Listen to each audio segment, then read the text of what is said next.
नमस्कार सगळ्यांना, तुमच्या सगळ्यांचं स्वागत आहे एका नवीन व्हिडिओमध्ये। आज आपण करणार एक पारंपरिक पदार्थ, आषाढ स्पेशल आपण करणार आहे गव्हाच्या पिठाच्या खुसखुशीत अशा कापण्या आज आपण करणार आहे। चला बघूया आपण त्याची रेसिपी। त्यासाठी बघा मी इथे घेतलाय 1 वाटी गूळ छान असं चिरून घेतलाय मी। आता हा एका भांड्यात काढून घेणार आहे आणि ह्याच वाटीने मोजून 1 वाटी गरम पाणी करून घ्यायचे आपल्याला। बघा मी 1 वाटीभर पाणी करून घेतलंय गरम। ते आपल्याला ह्या गुळामध्ये टाकून घ्यायचे जेणेकरून आपला गुळ लवकर विरघळेल। बघा मी गरम करून घेतले पाणी 1 वाटी आणि आपल्याला आता हे टाकून घ्यायचे गुळामध्ये। गरम पाण्यामुळे आपला गुळ आता पटकन विरघळेल। 3 ते 4 मिनिटात गुळ आपला विरघळून होईल।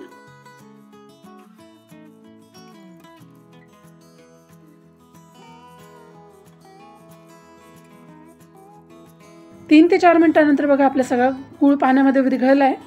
आता आपल्याला करून घ्यायचे आहेत कापण्या। त्यासाठी पीठ भिजवायचं आहे। त्यासाठी बघा मी घेतले इथे गव्हाचं पीठ। ज्या वाटीने आपण गूळ घेतला होता त्याच वाटीने 2 वाट्या गव्हाचं पीठ मी इथे घेणार आहे आणि त्याच वाटीने पाऊण वाटी बेसन पीठ आपल्याला घ्यायचं आहे जेणेकरून आपल्या कापण्या छान खुसखुशीत होतील।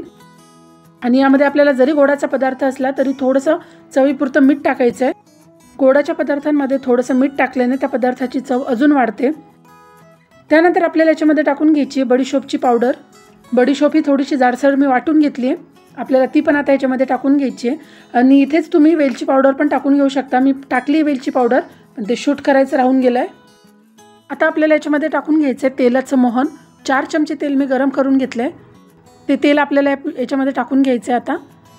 आता आपण हे तेल गरम असल्यामुळे पहिले चमच्याच्या साहाय्याने हे मिक्स करून घेऊ। या कापण्यामध्ये सुंठ पावडर पण छान लागते, तुमच्याकडे असेल तर तुम्ही नक्की टाका।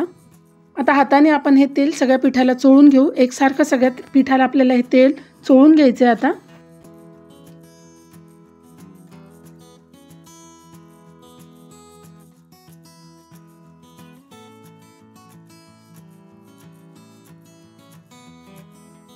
यानंतर आता आपल्याला हे पीठ भिजवून घ्यायचं आहे। त्यासाठी जे आपण गुळाचं पाणी करून घेतलं होतं त्या पाण्याने आपल्याला आता हे पीठ भिजवून घ्यायचं आहे। थोडं थोडं हे गुळाचं पाणी टाकून आपण आता ह्याची कणिक भिजवून घेऊ। कापण्यासाठी आपल्याला ही कणिक आता घट्ट अशी भिजवून घ्यायची आहे। सैल नाही भिजवायची आपल्याला ही कणिक। चला आपण आता थोडं थोडं गुळाचं पाणी टाकून ही कणिक छान अशी भिजवून घेऊ।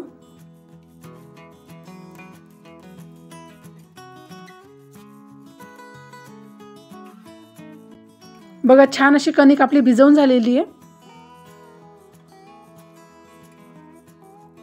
एवढी कणिक भिजवण्यासाठी आपल्याला ते गुळाचं पूर्ण पाणी लागलेलं आहे। हे प्रमाण अगदी बरोबर आहे। बघा तेवढं पाणी पूर्ण लागलं आपल्याला। आता आपण ही कणिक झाकून ठेवून देऊ। 10 मिनिटांपर्यंत आपल्याला ही झाकून ठेवून द्यायची आता कणिक, जेणेकरून ती छान भिजेल। 10 मिनिटांनंतर बघा आपली कणिक छान भिजली आहे। आता आपल्याला याची पोळी लाटून घ्यायची। आपण जशा रोजच्या आपल्या पोळ्या करतो त्याप्रमाणे आता आपल्याला याची पोळी लाटून घ्यायची आहे। या कणकेचा एक गोळा घेतलाय मी आता। थोडा आता मऊ करून घेते आणि आपल्याला आता याची पोळी लाटून घ्यायची आहे। पोळी लाटताना आपल्याला याला पीठ नाही लावायचं आहे, तेलाचा थोडासा हात लावून घेऊ शकतो। तशीच ही पोळी छान लाटल्या जाते।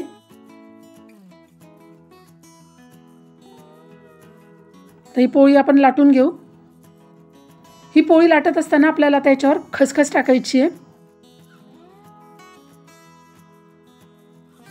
या खसखसमुळे आपल्या कापण्या चवीला तर छान लागतीलच, त्याचबरोबर छान दिसतील पण।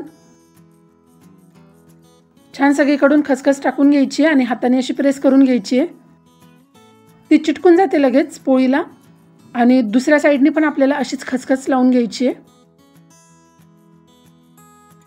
आता बघा या साईडनी पण आपण खसखस लावून घेऊ।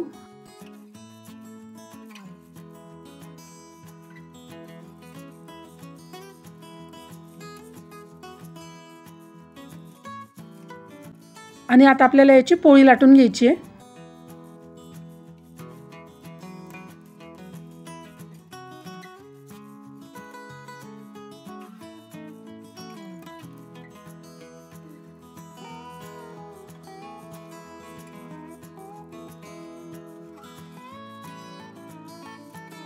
बघा माझी पोळी लाटून झाली आहे आणि जाडी बघा मी ह्याप्रमाणे ठेवलेली आहे पोळीची।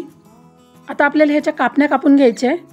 डायमंड शेपमध्ये आपण आता याच्या कापण्या कापून घेऊ। अतिशय पौष्टिक असा हा पदार्थ आहे आणि पारंपरिक आहे आपला। आषाढामध्ये ह्या कापण्या घरोघरी केल्या जातात. अगदी पूर्वापार आपली ही चालत आलेली पद्धत आहे. आषाढ महिन्यामध्ये असे तळणीचे पदार्थ करून घरोघरी आषाढ तळला जातो. हे तळणीचे पदार्थ करण्याला आषाढ तळणं असं म्हणतात. आणि घरोघरी हा आषाढ महिन्यामध्ये आषाढ तळला जातो. बघा मी सगळ्या कापण्या कापून घेतल्यात. आता ह्याप्रमाणेच मी सगळ्या पोळ्या लाटून कापण्या करून घेणार आहे. बघा मी सगळ्या पिठाच्या कापण्या करून घेतलेल्या आहेत आणि आपल्याला त्या तळून घ्यायच्या आहेत. त्यासाठी मी तेल तापायला ठेवलेले आहे आधीच. बघा इकडे कढईमध्ये आपलं तेल पण तापलं आहे. आता आपण ह्याच्यामध्ये कापण्यात सोडून घेऊ आणि सगळ्या छान तळून घ्यायच्या आहेत आपल्याला. तुम्हाला माझे व्हिडिओ कसे वाटतात कमेंटमध्ये नक्की सांगा. व्हिडिओ आवडत असतील चॅनलला नक्की सबस्क्राईब करा.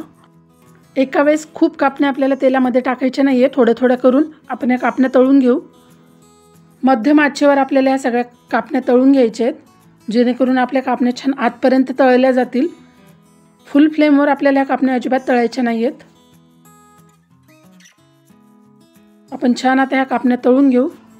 दोन्ही बाजूनी उलटपलट करून आपल्याला कापण्या तळून घ्यायच्या आहेत. या चॅनलवर जर तुम्ही आज पहिल्यांदा व्हिडिओ बघत असाल तर चॅनलला नक्की सबस्क्राईब करा. बघा छान अशा कापण्या आपल्या तळून झाल्यात. आपण आता या काढून घेऊ. आता ह्याच प्रकारे मी सगळ्या कापण्या तळून घेणार आहे. तुम्हाला जर व्हिडिओ आवडला असेल तर व्हिडिओला लाईक नक्की करा. बघा मी सगळ्या कापण्या तळून घेतल्या आहेत. किती छान दिसतात बघा आपल्या कापण्या. परत भेटूया अशाच एका छानशा व्हिडिओमध्ये. बाय बाय सगळ्यांना.